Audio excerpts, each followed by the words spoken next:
अस्सलामुअलैकुम, welcome to D tricks. मेरा नाम है शामली फ़ारूक और ऊप यूजिंग C++ प्लेलिस्ट में एक नई वीडियो के साथ आपकी खिदमत में हाज़िर हूँ।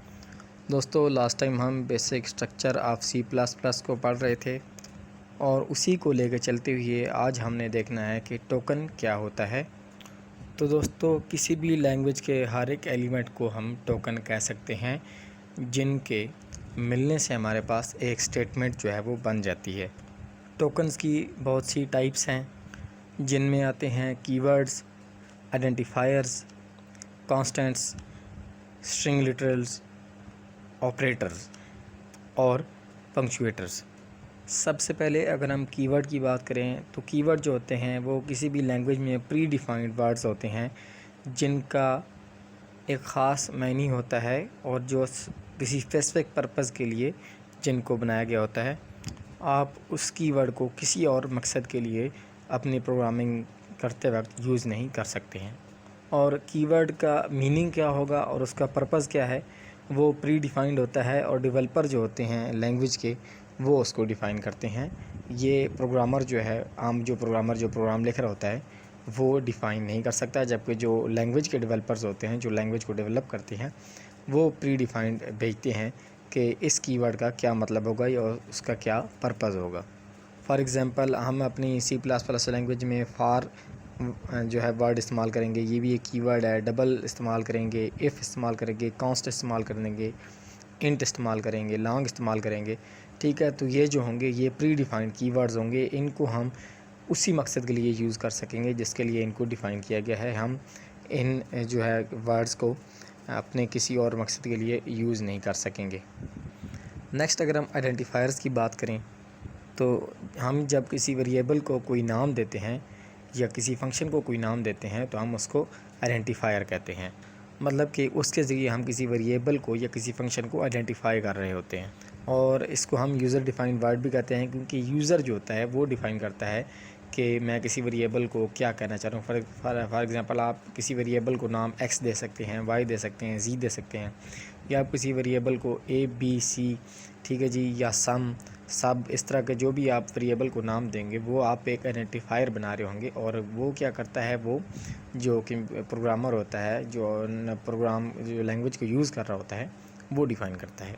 एग्ज़ाम्पल के तौर पे अगर आप स्टूडेंट नेम देंगे, आइटम 01 कोई देते हैं, वेरिएबल 01 देते हैं, टीचर अंडरस्कोर ID देते हैं, ठीक है, तो ये आप आइडेंटिफायर्स डिफ़ाइन कर रहे होंगे और ये आप कर सकते हैं। ये मतलब यूज़र डिफ़ाइन करता है। उसके बाद हम अगर कांस्टेंट्स की बात करें तो कांस्टेंट कोई भी ऐसी क्वांटिटी या वैल्यू होती है जिसको बाद में चेंज नहीं किया जा सकता प्रोग्राम की एग्जीक्यूशन के दौरान। पहले एक दफ़ा बता दिया जाता है कि ये जो कांस्टेंट है, ठीक है, इसकी क्या वैल्यू होगी या इसकी क्या क्वांटिटी होगी। तो जब प्रोग्राम एग्जीक्यूट होगा तो आप उसकी वैल्यू को या उसकी क्वांटिटी को चेंज नहीं कर सकते, वो एज़ इट इज़ रहेगी, इसलिए इसको कांस्टेंट कहते हैं। फॉर एग्ज़ाम्पल 213, 510, 3.14, -210, ठीक है जी, ये जो ब्रैकेट क्लोज़ हो रही है, ये जो परसेंटेज का साइन है, ये अगर आपने एक दफ़ा किसी वेरिएबल में आपने ये सेव कर दिया कि इस वेरिएबल में ये चीज़ सेव है, तो आप एक किस्म का उसको वेरिएबल कह के जब आप कोई कांस्टेंट ऐसे डिफ़ाइन कर लेंगे तो आप उसको दोबारा चेंज नहीं कर सकेंगे ड्यूरिंग एग्जीक्यूशन टाइम। नेक्स्ट हमारे पास आते हैं स्ट्रिंग लिटरल्स। जब भी हम कुछ करैक्टर्स जो होते हैं वो डबल कोटेशन में लिख देते हैं तो हम उसको स्ट्रिंग कहते हैं या स्ट्रिंग लिटरल्स कहते हैं। सिंपल जो है, इन शॉर्ट हम इसको स्ट्रिंग कहते हैं। स्ट्रिंग को क्या होता है कि जब भी हम डबल कोटेशंस में कोई भी करैक्टर्स जो है, करैक्टर्स का मजमूआ जो होता है, उसको हम लिखते हैं, कलेक्शन ऑफ करैक्टर्स होती हैं, तो उसको हम एक स्ट्रिंग कहते हैं। स्ट्रिंग लिटरल भी कह सकते हैं, सिर्फ स्ट्रिंग भी नॉर्मली इसको हम जब कोडिंग कर रहे होते हैं या प्रोग्रामिंग में नॉर्मली सिर्फ स्ट्रिंग ही कहा जाता है इसे। फॉर एग्ज़ाम्पल, डबल कोट्स में लिखा हुआ है this is a string, double quotes में 120 लिखा हुआ है, ठीक है जी, ये एक वैल्यू है, लेकिन वैल्यू नहीं है। क्योंकि इसको डबल कोटेशन में लिखा हुआ है। अगर इसको डबल कोटेशन में ना लिखा जाता और सिर्फ ऐसे लिखा जाता तो ये कोई वैल्यू होती, ठीक है जी, लेकिन ये जो है ये अभी एक स्ट्रिंग है। उसके बाद डबल कोट्स में ऊप यूजिंग C++ लिखा हुआ है, ठीक है जी, और उसके बाद डबल कोट्स में टी फॉर ट्रिक्स लिखा हुआ है। तो ये जो हैं ये सारे क्या हैं, स्ट्रिंग लिटरल्स हैं या स्ट्रिंग्स हैं। मतलब कि आपने अपने प्रोग्राम में जब भी कोई स्ट्रिंग लिखनी होगी, जब भी कोई आपसे कहा जाएगा कि एक स्ट्रिंग जो है वो आप लिखेंगे और उसका स्ट्रिंग आपको बता दिया जाएगा उसका स्ट्रिंग में लिखना क्या है, तो आपने ऐसे डबल कोट्स डालने हैं और डबल कोटेशन के अंदर जो है वो स्ट्रिंग को लिख देना है।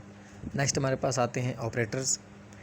ऑपरेटर एक ऐसा सिंबल होता है जो कोई ऑपरेशन परफॉर्म कर रहा होता है और वो डिफरेंट ऑपरेंड्स पे एक्ट करता है। फॉर एग्ज़ाम्पल हमारे पास ऑपरेटर होते हैं नॉर्मली जो हम यूज़ करते हैं, प्लस, माइनस, मल्टीप्लाई, ठीक है जी, डिवाइड करने वाला और मॉड लेने के लिए हम ये जो है ये ऑपरेटर्स को हम इनको इस्तेमाल करते हैं। नेक्स्ट हमारे पास आ जाते हैं पंक्चुएटर्स। और पंक्चुएटर्स को हम जो है वो कोई भी दो टोकन जो होते हैं उनको सेपरेट करने के लिए हम इस्तेमाल करते हैं। फॉर एग्ज़ाम्पल पहले नंबर पे जो ब्रैकेट्स हैं जिनको हम आम अपनी ज़बान में बड़ी ब्रैकेट्स कहते हैं, ठीक है जी। दूसरे नंबर पे करली ब्रेसेस हैं जिनको हम आम ज़बान में दरमियानी ब्रैकेट्स कहा जाता है। नेक्स्ट जो है ये हम इनको नॉर्मली छोटी ब्रैकेट्स का नाम देते हैं। उसके बाद कोमा है, सेमी कॉलन है, ठीक है जी, डॉट है जिसको हम एक फुल स्टॉप के नाम से जानते हैं, और नेक्स्ट है कॉलन।